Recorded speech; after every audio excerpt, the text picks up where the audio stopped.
My flight attendant announced, "Sir, you'll need to give up your seat. We overbooked. I had a confirmed first-class ticket." She insisted. I asked for the passenger manifest and her supervisor. Turns out, she was bumping me for her boyfriend. That was her last flight with that airline. "Excuse me, sir. I need you to gather your belongings." I looked up from my laptop to find a flight attendant standing over me, her name tag reading Jennifer in crisp block letters, her smile as artificial as the recycled air circulating through the cabin. "I'm sorry," I said. "We have an overbooking situation. You'll need to take a later flight." I was already buckled into seat 2A, first class, window seat, the seat I'd reserved 3 weeks ago for $2,147, the seat I'd checked into online at exactly 6 a.m. that morning, the seat that was, according to every confirmation email, boarding pass, and receipt I had, definitively mine. "I have a confirmed ticket," I said. "Seat 2A. I understand, sir, but we need this seat." Her voice had that practiced airline tone, apologetic but immovable, like she was reading from a script she'd delivered 100 times before. I pulled out my phone, opened my email, showed her the boarding pass on my screen. "Confirmed reservation, paid in full. I checked in this morning." "Yes, but sometimes these situations happen, not to confirmed first-class passengers." I kept my voice level, calm. "Overbooking affects standby passengers, economy passengers who volunteer, not people who paid for premium seats weeks in advance." Her jaw tightened almost imperceptibly. "Sir, you need to deplane. Now." The cabin had gone quiet. The businessman across the aisle in 2C had lowered his Wall Street Journal. The couple in 1A and 1B had stopped their conversation. Even the flight attendant in the galley had paused her pre-flight checks to watch. "I'd like to speak to your supervisor," I said. "That won't be necessary." "It absolutely is. Because I'm not moving until someone explains why a confirmed paid passenger is being removed from a flight." Jennifer's smile vanished completely. "Sir, if you don't comply voluntarily, I'll have no choice but to call security and have you removed." "Then call security." I settled back into my seat. "And call your supervisor. I'll wait right here." I'd been flying for work for 15 years. Commercial litigation attorney, specializing in aviation law and passenger rights cases. I'd argued cases before the Department of Transportation. I'd negotiated settlements with every major airline in North America. I'd written 3 published papers on consumer protection in the airline industry, which meant I knew exactly what Jennifer was trying to do, and I knew it was completely, utterly, illegally wrong. Airlines overbook. That's standard practice. They sell more tickets than seats because statistically, a certain percentage of passengers don't show up. When everyone does show up, they offer compensation to volunteers who'll take a later flight. Vouchers, upgrades on future flights, sometimes cash, but they don't forcibly remove confirmed passengers from premium cabins. Not without cause, not without compensation, and definitely not without following very specific DOT regulations that Jennifer was currently violating. I'd boarded United Flight 2847 from Seattle to Chicago at 2:17 p.m. The plane was a Boeing 737-900, configured with 16 first-class seats, 30 premium economy, and 112 standard economy seats. First class was full. I'd noticed while boarding, every seat occupied except 2B, the middle seat next to me, still empty. I watched Jennifer walk to the front of the cabin, saw her pick up the phone, make a call. Her body language was tense, defensive. The businessman in 2C leaned toward me. "You really not going to move, would you?" I asked. "If you'd paid $2,000 for a seat and someone tried to steal it?" "Hell no," he grinned. "This is going to be interesting." 2 minutes and 37 seconds later, I was counting, a woman appeared at the front of the cabin, mid-50s. Gray hair pulled back in a neat bun, navy blue uniform with 4 stripes on the shoulders, senior supervisor, if I had to guess. "I'm Sandra, the in-flight supervisor," she said, approaching my row. "What seems to be the problem?" Jennifer jumped in before I could speak. "This passenger is refusing to deplane after being informed of an overbooking situation." Sandra looked at me, professional, assessing. "Sir, may I see your ticket?" I handed her my phone. She looked at the boarding pass, the confirmation number, the receipt showing the full transaction history from 3 weeks ago. Her expression shifted, subtle, but there, confusion turning to concern. "This is a confirmed booking," she said slowly. "I know," Jennifer said quickly, "but we have a situation." "What situation?" Sandra's voice went sharp. "First class isn't overbooked. I checked the manifest this morning before we started boarding." Jennifer's face flushed red. "There was a last-minute issue." "What issue, specifically?" Silence. I leaned forward slightly. "I'd like to see the passenger manifest. I want to know who's taking my seat." "That's confidential," Jennifer started. "No, it's not," Sandra cut her off. The sharpness in her voice had hardened into steel. "Not when it involves the involuntary removal of a confirmed passenger.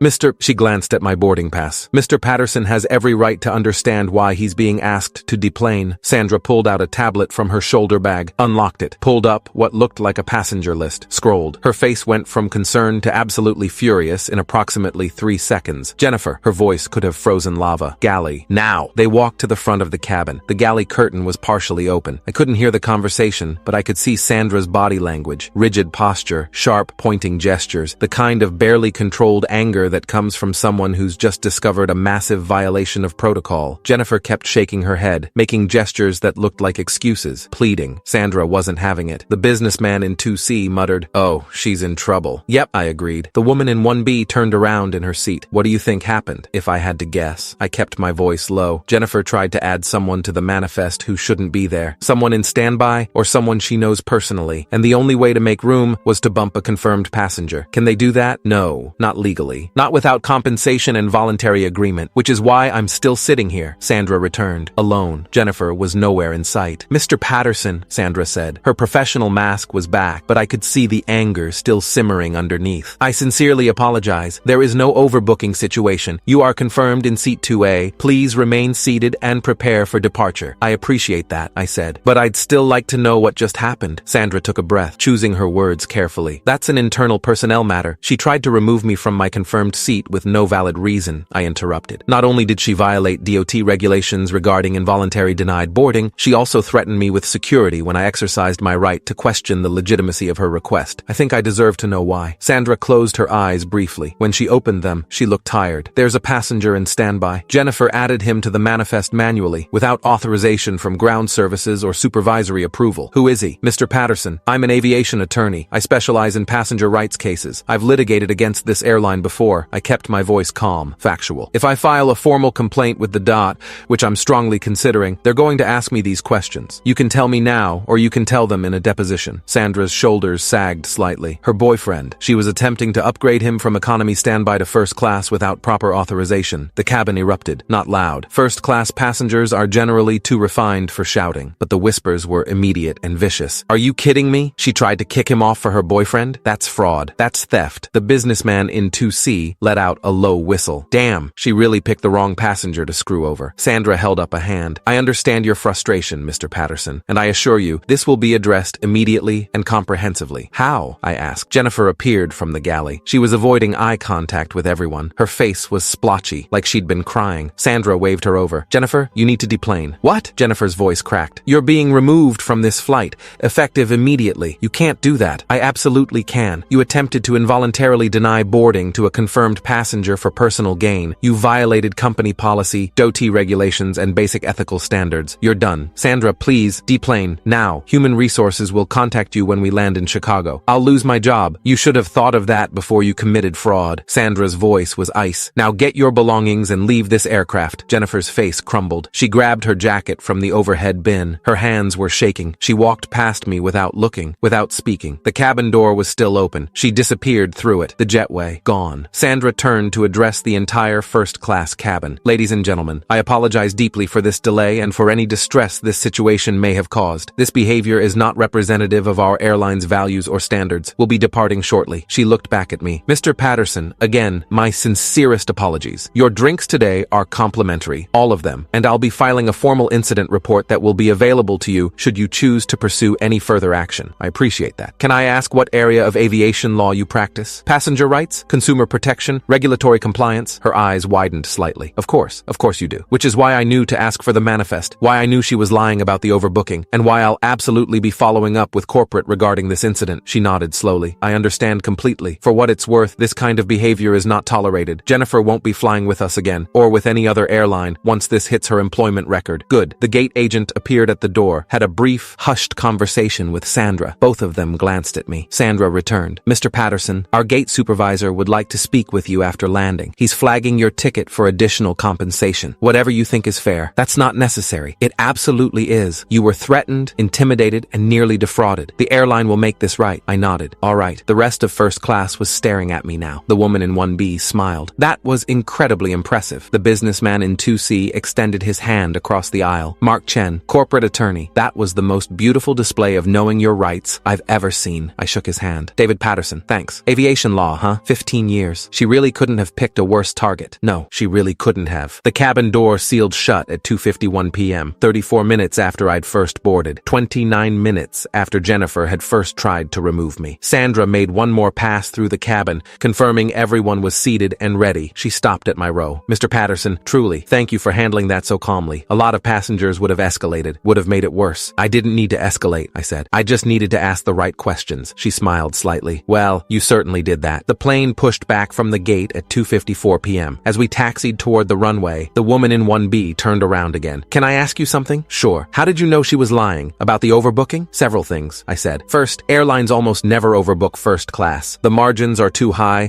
and the rebooking compensation costs are astronomical. Second, if there really was an overbooking situation, she would have started with volunteers, offered vouchers. She went straight to demands, which is a red flag. Third, her body language was wrong. She was defensive, not apologetic. And fourth, I gestured to the empty seat beside me. Seat 2B is still empty. If we were actually overbooked, every seat would be full." Mark Chen laughed. "Jesus, she really didn't think this through." "No," I agreed. "She didn't." The flight to Chicago took 3 hours and 42 minutes. Sandra personally served me drinks, apologized 3 more times, gave me her direct supervisor's contact information. Mark and I talked shop. He was in mergers and acquisitions. We exchanged business cards, talked about a potential case his firm was working on that might need aviation expertise. The woman in 1B, her name was Patricia, she was a college professor, asked me about passenger rights, about what people should know. I gave her a 15-minute crash course on DOT regulations. When we landed at O'Hare at 5:36 p.m. Chicago time, Sandra met me at the gate. With her was a man in a dark suit, early 40s, carrying a tablet. "Mr. Patterson, this is Robert Vega, our station manager for Chicago operations." Robert extended his hand. "Mr. Patterson,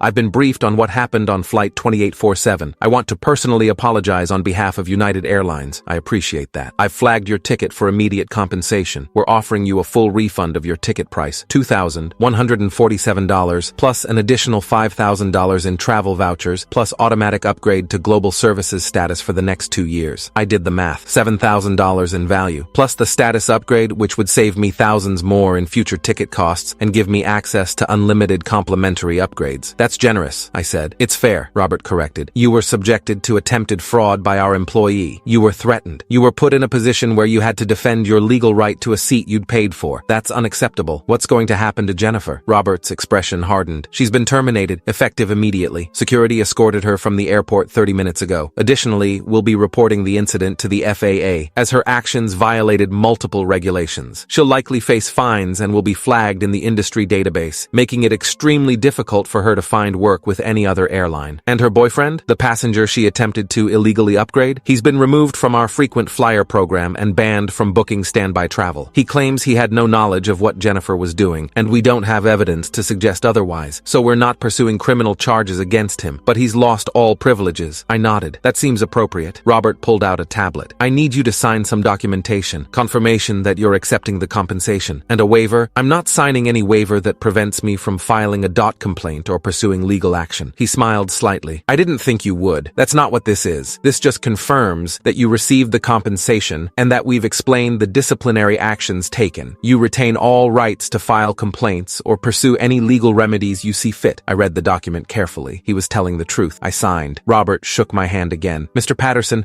I hope this incident doesn't color your perception of our airline. What Jennifer did was an aberration. We have thousands of flight attendants who would never even consider something like this." "I understand," I said, "and I appreciate how quickly and comprehensively this was handled. If you need anything at all, my direct contact information is on that document. Don't hesitate." 3 days later, I filed a formal complaint with the Department of Transportation, not because I wanted more compensation, but because incidents like this need to be on record. The DOT took it seriously, opened an investigation, found multiple violations, not just by Jennifer, but by the airline's boarding procedures that had allowed her to manually override the manifest without supervisor approval. United was fined $50,000 and required to implement new safeguards. 2 weeks after that, I got a call from Mark Chen, the businessman from Seat 2C. "David, I have a client who needs an aviation attorney. They were bumped from a flight and the airline is refusing to pay the required compensation. Interested?" "Absolutely." That case settled for $35,000. Mark referred 2 more clients over the next month. 1 month after the incident, I got a letter from Jennifer, handwritten. "Mr. Patterson, I know you probably don't want to hear from me. I know I don't deserve your time or attention, but I need to say this. What I did was wrong, illegal, unethical. I endangered my career,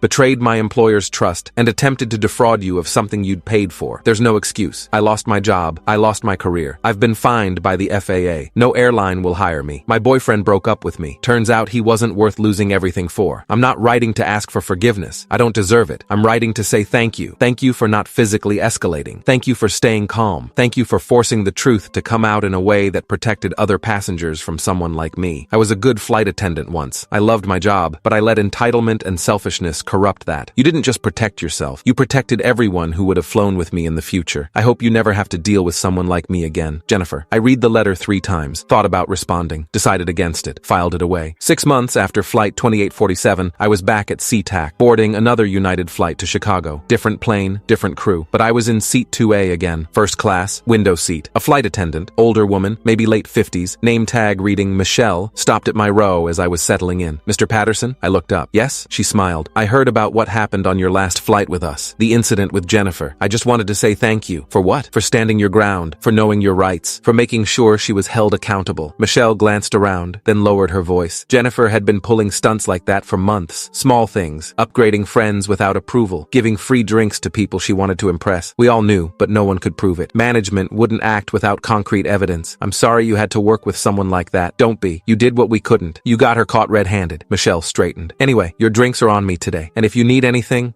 at all, just ask. Thank you, Michelle. She walked away. The businessman in 2C, different guy this time, leaned over. What was that about? Long story, I said. He laughed. Fair enough. The plane took off on time. No drama, no incidents, no flight attendants trying to steal my seat. Just a normal flight, the way it should be. A year after the incident, I gave a lecture at Seattle University School of Law. Consumer rights in the aviation industry. 73 law students attended. I told them the story of Flight 2847, explained the regulations Jennifer had violated, walked them through exactly how I'd known she was lying, taught them what questions to ask when an airline tries to deny boarding, showed them the compensation requirements airlines never advertise. After the lecture, a student approached me. Professor Patterson, can I ask you something? I'm not a professor, but sure. When you realized what Jennifer was doing, when you knew she was trying to scam you, did you think about just taking the vouchers and leaving? Would have been easier than fighting. I thought about it. Honestly, no, because it wasn't about easy or hard. It was about right and wrong. She was trying to steal something I'd paid for, to give it to someone who hadn't. That's theft. And if I'd let her get away with it, she would have done it to someone else. Someone who didn't know their rights. Someone who wouldn't have pushed back. So you did it for other people? I did it because it was the right thing to do. The fact that it protected other people was a bonus. The student nodded. That's a good answer. It's the only answer. 2 years after Flight 2847,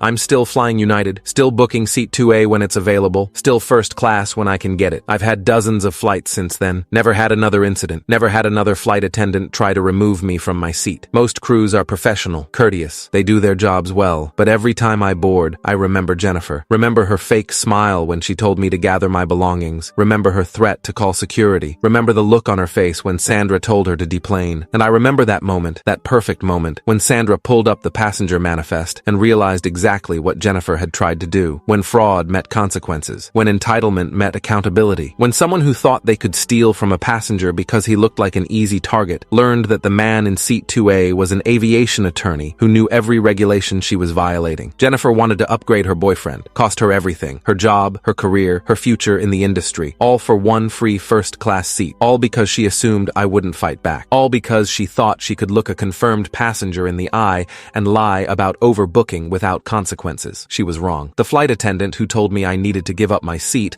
learned that when you try to scam a passenger out of their confirmed first-class ticket, you better make damn sure they don't know 14 CFR Part 250 by heart, don't have 15 years of litigation experience, and don't understand exactly which questions will expose your fraud in front of a supervisor, a cabin full of witnesses, and a station manager who's required by federal law to report your violations to the FAA. That was her last flight with United. And her last flight with any airline. Some lessons cost everything.